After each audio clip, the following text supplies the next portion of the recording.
All right, so on my road trip just recently to down to Arizona and back, I basically put over 2,000 miles on the thing. And during the trip, my check engine light was blinking. So now I'm gonna check, see what's wrong. So I took my bucket out and I actually cleaned up some of the connectors where I have a feeling that that I had problems before. But anyways, let's go back to this and let's see how we check our check engine light and how we check it. So right now everything's off.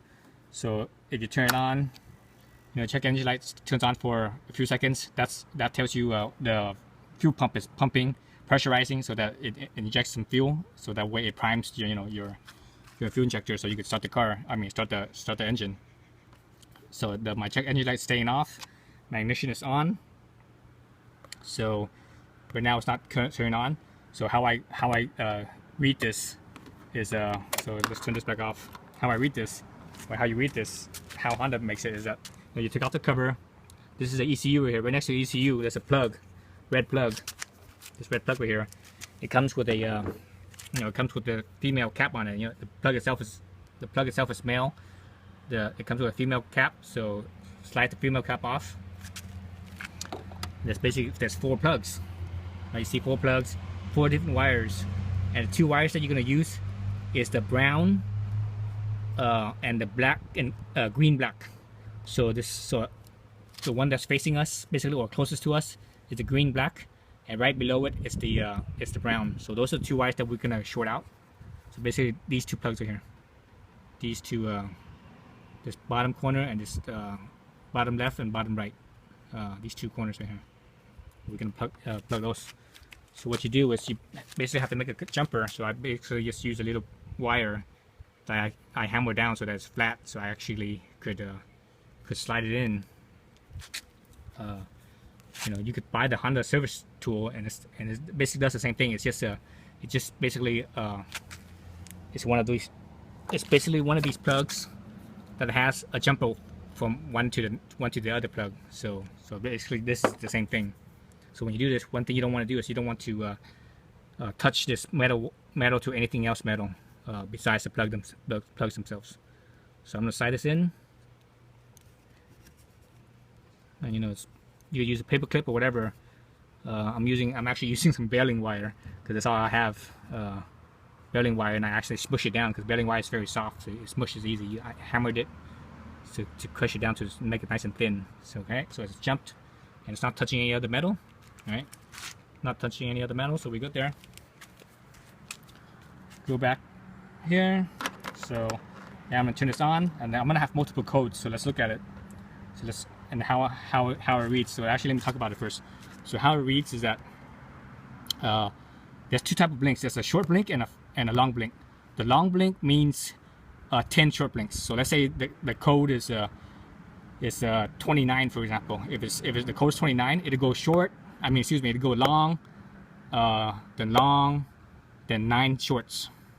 So the long blinks are over 1 second. The short blinks are about half a second. And the time between the blinks is it's pretty short. It's probably only about half a second or no more than a second.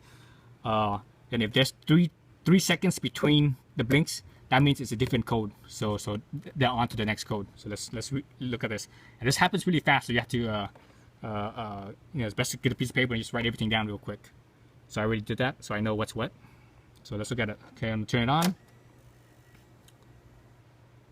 1 short blink. That's 1.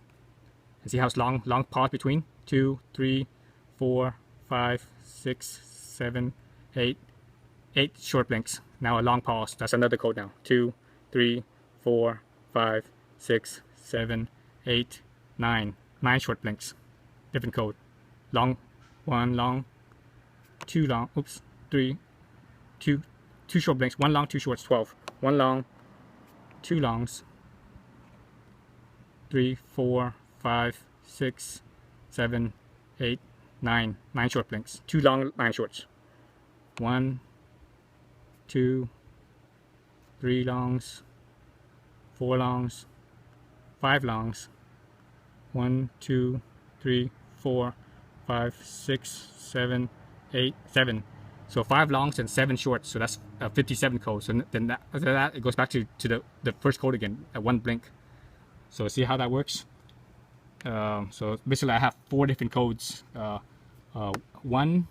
I have 5 different codes. I have 1, 8, 9. I think it was 29 and 57. So 5 different codes. And I actually wrote those down. I wrote this down here on my thing, and I have the service manual here. Tells me how to do everything. So actually, now that I know what my blinks are, what my code readings are, I'm gonna turn off the ignition, because when you turn on the ignition, it also turns on the headlights too. So make sure you turn that off. Otherwise, you drain your batteries. All right, so let's look at this. So that's how you read the code, right? You plug in the jumper. You plug in the jumper, then you turn on the ignition, then wait for the blinks to clear the code. It's the same. It's almost the same thing. You put in the jumper, you turn on the ignition, and the check engine light will blink. It will come on, and within 5 seconds, pull the jumper. So that should clear out the codes. All right, so let's look at. Okay, so actually, let me do that. Let's do that first before we look at the codes. So I have it all plugged in again. All right. So I'm going to turn this on and real quickly pull this jumper, and hopefully that should work. All right. So I'm going to turn it on. Pull the jumper. Okay. Now it should. Let's see. Looks like the code stays on for a while. All right. So let's try this. Let's see. Without the jumper, turn it on. Should stay on. That's for the fuel pump, and nothing happens. So we're good there. So let's try the jumper again and leave it on to read the code. It should be clear now, so there shouldn't be any codes coming up at all. So jumper's in. Let's turn it on.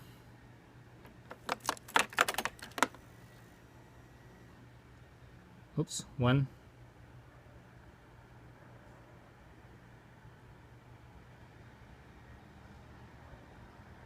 All right, so it's still reading the code. So basically I didn't do it right that time.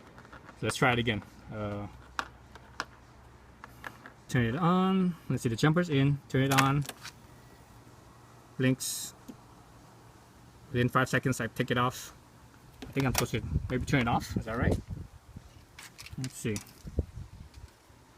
My sequence here is a little off. All right, so let's try putting the jump back in and see if it reads. If something reads, that means it wasn't cleared out.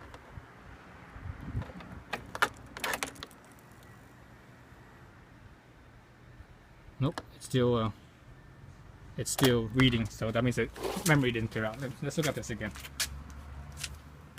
Let's see. With ignition, erasing the code. With ignition off, right? Ignition off. Remove the dummy connector. Oh, okay. That's right. Remove the dummy connector. Remove the dummy connector and short it. So basically, remove that cover, then short it out, then turn it on, then remove the short connector. Turn the ignition on, and engine stop switch to run. And remove the connector. Remove the short connector. Then the mill should light for 5 seconds. While the mill lights, short it again. Okay, that's the step that I skipped. All right, let's go back to this. All right, so it's already in there, right? So I have to do this pretty fast. So turn it on, remove it, it slid up, then it's connected back in there. Oh, come on. Did I do it fast enough? I'm not sure if I did it fast enough or not. God dang it. Nope, I don't think I did. Or maybe I did. So it's constantly blinking. So I think I did do it right. All right, let's try this. So the image connected on. If I turn this on, this should not blink anymore. It should be cleared out. Okay. Stays on for X amount of seconds. And I believe that's it. Yeah, it just stays on. So that's it. So the code is cleared out, so I'm good. It shouldn't pop up anymore unless the problem is still active. So it's staying on right now, right? So the code, so all the error codes have been cleared out. So that's how you do it. All right. So let's go back to this. Let's go back to this and see what my codes are. So I had 1, 8, 9, 12, 29, and 57. So 1 is map sensor voltage. Its reading is off. 8, throttle precision sensors voltage reading is off. 9, intake air temperature sensor reading is off. Let's see, 12, injector malfunction. So poor connected to injector or the circuit malfunction. So that one's different. That one's interesting. Let's see, that's 12, 29. 29 is let's see, intake air circuit valve connector could be loose or the circuits need a short or malfunctioning. So that's the air intake. That's the air intake circuit. So that controls idle, basically, idle and startup. At 57, coolant temperature too high. So I definitely was getting this on the on my ride. So what happened with my engine coolant being too high was that the last time that I filled up that I changed the coolant, I actually used a mix that was too high in water. So normally you're supposed to use a 50-50 mix, and I think that the boiling point with a 50-50 mix is actually I have the coolant right here. Boiling point of 50-50 mix is 265 degrees Fahrenheit, 265. So actually I had less coolant and more water. I had probably like a 60 water, 40 coolant, maybe even more water than that. So when you have more water, you basically drop that coolant level of that boiling. Instead of boiling at 265, it probably boils at 250 or 240 or whatever.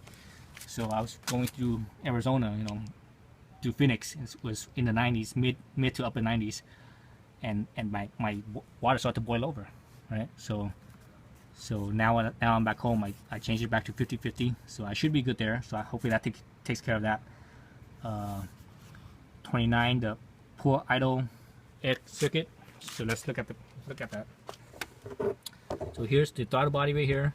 Here's all those other sensors: the map sensor, throttle position sensor, intake air temperature sensor. It's all this unit right here, this is the connector right here. So I had this problem before, and this one here is the intake air circuit idle circuit control valve. So basically this is the idle and starting. So there's an air circuit that goes through here. So this little valve here, that should that this is kind of like the choke, if you will. It's a modern version of a choke. Instead of letting more fuel in, because the injector is over here, instead of letting more fuel in, it actually decreases the air, I believe, when the engine's cold. So I had those two things. This one I know what was wrong with it. Prior to this, I actually had a short circuit right in here. And if you watch my other video, I showed this on the other side of this. You see this metal hook here, this metal mounting cable guide. It basically rubbed the underside of this, and it shorted out. So the wire that shorted was connected to the intake temperature right here. So after I figured that out, I fixed that. But before that, what I screwed up was that these connectors in here, these connectors, well, you see the holes, they're really small. So I couldn't get my multimeter probes to fit in here. So basically I stuck a paper clip in these, and the paper clip I used was a little bit too big, so it actually expanded the holes, these little holes. It expanded out, and and it was basically oversized. So so this is the female side. On the male side, on the inside here is the male side, and those male side were not touching the female side anymore because the female side got enlarged. So there was no contact anymore. Even though after I fixed this, I still had the problem because there was no contact here. So here was a short, and here was basically I lost continuity on this part.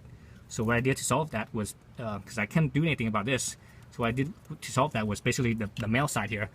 You know, the four, is it 4 or 5? 5 anyways, five male sides coming out. What I did was I actually bent it one way. I can't remember if it was down or up. So that way, just a tiny bit, just when it plugs in, those male connectors could actually touch the female. So I think that's the problem I'm having again right now of that trouble code. Maybe over time it's not touching it anymore, so I'm gonna do that again, and possibly that's happening here too. I can't remember if I did that to this one or not. I don't think I did, but you know, it's saying something about this, so it could be the circuit itself. I'm gonna check this. I'm gonna check for continuity, or for a short basically. Again, with the female side, I'm gonna have to find something really small to plug this in because I can't use the paper clip anymore. It'll damage those holes. So I'm gonna do those two, and the injector. I don't know about the injector. I might have to check this.